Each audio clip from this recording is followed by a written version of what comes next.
Kozhikode medical കോളേജിലെ മരുന്ന് വിതരണം നിലച്ചു. വിതരണക്കാർക്ക് കുടിശ്ശിക തീർത്തു നൽകാത്തതിനെ തുടർന്നാണ് മരുന്ന് വിതരണം നിലച്ചത്. 9 മാസത്തെ 90 കോടിയോളം രൂപയാണ് കുടിശ്ശിക. സർജിക്കൽ ഉപകരണങ്ങളുടെ വിതരണവും നിലച്ചു. അനഘ ഹർഷൻ വിവരങ്ങളുമായി ചേരുന്നു. അനഘ, സാധാരണക്കാരായ നിരവധി പേർ ആശ്രയിക്കുന്ന ഒരു പ്രധാന ആശുപത്രി കൂടിയാണ് കോഴിക്കോട് മെഡിക്കൽ കോളേജ്. ഇവിടെ ആരോഗ്യവകുപ്പിന് നേരത്തെ അറിയിപ്പ് ലഭിച്ചിരുന്നതല്ലേ ഇത്?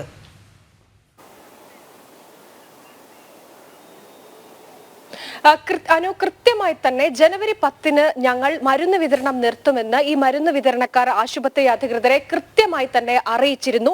എന്നാൽ ആ അറിയിപ്പിന് യാതൊരു വിലയും ഈ ആശുപത്രി അധികൃതർ, കോഴിക്കോട് മെഡിക്കൽ കോളേജിലെ അധികൃതർ നൽകിയിട്ടില്ല എന്നതാണ്. അതോടെയാണ് ഇന്നത്തോടെ മരുന്ന് വിതരണം ഇപ്പോൾ നിർത്തിയിരിക്കുന്നത്. മാത്രമല്ല, ഈ മരുന്ന് മെഡിക്കൽ കോളേജിന് നൽകിയ ഇനത്തിൽ 90 കോടിയോളം രൂപയാണ് ഈ കച്ചവടക്കാർക്ക് നൽകാനുള്ളത്. അത് ഇതുവരെയും നൽകിയിട്ടില്ല.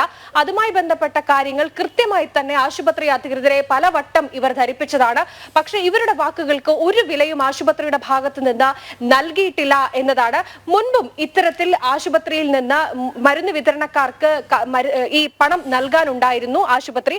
ആ സമയത്തും തങ്ങൾ പ്രത്യക്ഷ സമരത്തിലേക്ക് കടക്കുമെന്ന് ആശുപത്രി അധികൃതരോട് ഈ കച്ചവടക്കാർ മുന്നറിയിപ്പ് നൽകിയിരുന്നു. അതിന്റെ അടിസ്ഥാനത്തിൽ അന്ന് 30% തുക അവർക്ക് നൽകിയിരുന്നു. എന്നാൽ അതിനുശേഷം വീണ്ടും ഇവർക്ക് 90 കോടിയോളം രൂപയാണ് ആശുപത്രി മരുന്ന് നൽകിയ ഇനത്തിൽ നൽകാനുള്ളത് എന്നാണ്. എന്തായാലും അത് കൊടുത്തു തീർക്കാത്ത പക്ഷം തങ്ങൾ ഇനി മരുന്ന് വിതരണം ആശുപത്രിക്ക് നൽകില്ല എന്ന ഉറച്ച നിലപാടിൽ തന്നെയാണ് ഇത്തരത്തിൽ മരുന്ന് നൽകുന്ന ആളുകളൊക്കെ തന്നെ പറയുന്നത്. മാത്രമല്ല, ഇത് ഏറ്റവും കൂടുതൽ ബാധിക്കുന്നത് ആശുപത്രിയിൽ എത്തുന്ന സാധാരണക്കാരനെയാണ്.